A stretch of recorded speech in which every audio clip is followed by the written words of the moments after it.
Welcome to Talking AI Object. क्या तीसरा विश्व युद्ध चुपचाप शुरू हो चुका है? दुनिया आग में जल रही है। इसकी यहाँ मैप में हाईलाइट की गई जगहों पर आप देख सकते हैं। दुनिया के अलग अलग हिस्सों में कहीं मिसाइलें गिर रही हैं, कहीं शहर खंडहर बन रहे हैं। लेकिन क्या ये सब एक ही कहानी का हिस्सा है, या फिर ये आने वाले बड़े तूफान की शुरुआत है? 2022 से रूस और यूक्रेन के बीच जारी युद्ध, जहां हर दिन नई तबाही लिखी जा रही है। दूसरी तरफ इजराइल और हमास की भिड़ंत, जिसने पूरे मिडिल ईस्ट को अस्थिर कर दिया है। उधर चीन और ताइवान के बीच बढ़ता तनाव, जो कभी भी एक बड़े संघर्ष में बदल सकता है। और साथ ही अमेरिका और ईरान के बीच बढ़ती टकराहट, जो दुनिया की सबसे खतरनाक प्रतिद्वंद्विताओं में से एक है। क्या ये सब अलग अलग लड़ाइयां हैं, या फिर एक ही युद्ध के टुकड़े? इतिहास गवाह है, पहले भी विश्व युद्ध छोटे छोटे संघर्षों से ही शुरू हुए थे। आज हालात फिर वैसे ही लग रहे हैं। तो क्या वर्ल्ड वॉर 3 शुरू हो चुका है? 2022 जब रूस ने यूक्रेन पर हमला किया, दुनिया हैरान रह गई, लोग डर गए।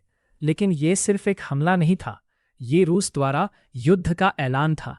ये एक बड़े संघर्ष की शुरुआत थी। रूस की सेना पहले से ही तैयार थी, लेकिन यूक्रेन अकेला नहीं था। उसके साथ और भी देश खड़े थे। अमेरिका और नेटो उसके साथ आ गए।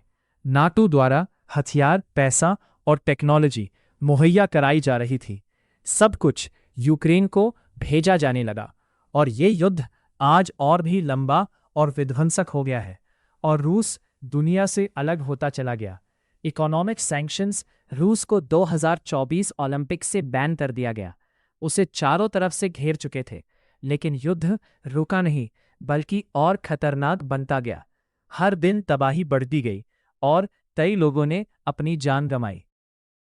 साल 2023, 7 अक्टूबर, जब इजराइल में नोवा म्यूजिक फेस्टिवल चल रहा था, तभी अल पस्साम ब्रिगेड्स ने पैराग्लाइडर के जरिए हमला कर दिया। लोग डर के मारे भागने लगे। हमला बेहद घातक था। इमारतें तबाह हो गईं। कई बच्चे भी इस हमले में मारे गए, और कई लोगों को अगवा भी कर लिया गया, और कई निर्दोष लोगों ने अपनी जान गंवाई। और फिर जवाब आया, ऐसा जवाब जिसने सब कुछ बदल दिया। इजराइल ने अपनी एयरफोर्स और ड्रोन के जरिए जवाबी कार्रवाई शुरू की, जिसमें लगातार हमले किए गए। गाजा तबाही में बदल गया। हजारों लोग इस आग में फंस गए। लेकिन यह सिर्फ दो पक्षों की लड़ाई नहीं थी। अमेरिका इजराइल के साथ, और ईरान हमास के पीछे। यानी ये एक और बड़ा टकराव बन चुका था। और इस पूरे संघर्ष का असर आज तक गाजा के लोग और बच्चे भुगत रहे हैं। एशिया में एक और तूफान तैयार हो रहा है। चीन ताइवान को अपना हिस्सा मानता है, लेकिन ताइवान खुद को एक अलग देश कहता है। और यही टकराव किसी भी वक्त युद्ध में बदल सकता है।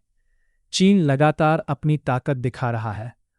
ताइवान के आसपास मिलिट्री ड्रिल्स, आसमान में लड़ाकू विमान, समुद्र में युद्धपोत, और दुनिया बस देख रही है कि अगली चिंगारी कब भड़कती है। एक साफ संकेत है कि चीन पीछे हटने वाला नहीं। लेकिन अगर हमला हुआ तो अमेरिका भी इसमें कूदेगा, जहां पूरी दुनिया दो हिस्सों में बढ़ सकती है। और फिर एक बार ये सिर्फ दो देशों की लड़ाई नहीं रहेगी, बल्कि एक ग्लोबल वॉर बन सकती है।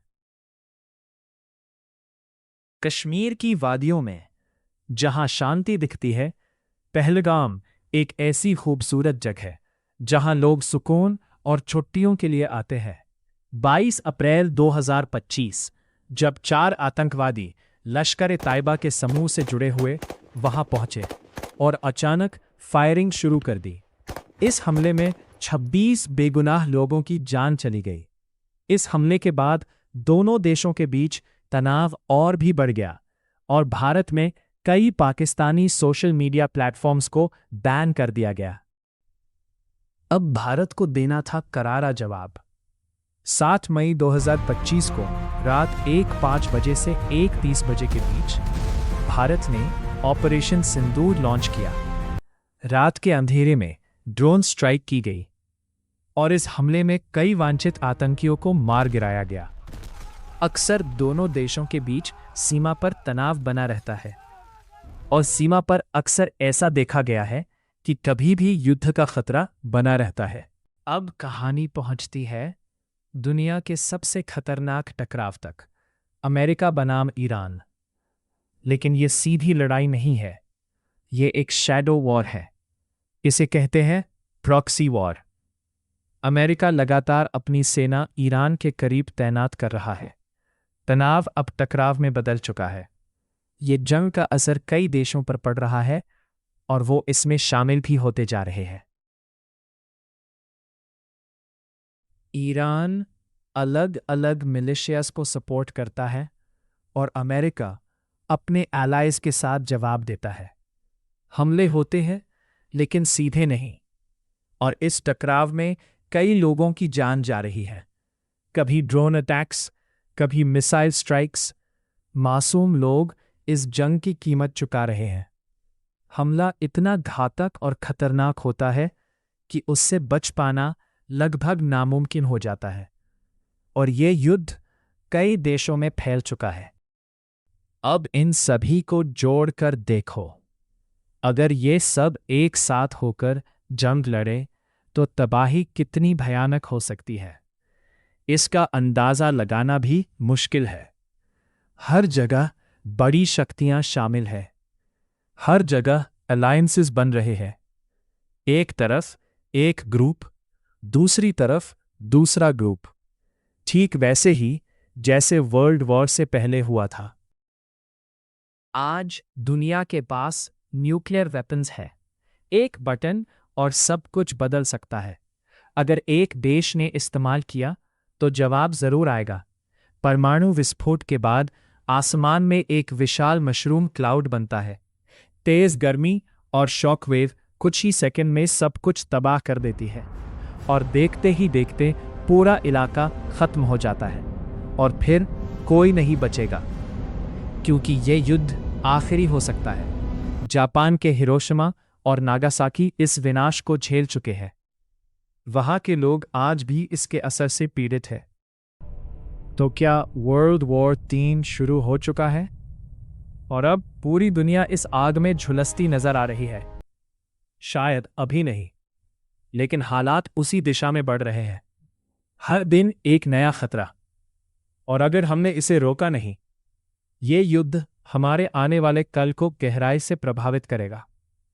इसके असर से कोई भी अछूता नहीं रहेगा। तो अगला युद्ध इंसानियत का अंत हो सकता है। अगर आपको ये वीडियो पसंद आया हो तो कृपया चैनल को सब्सक्राइब करें और वीडियो को लाइक करना ना भूलें।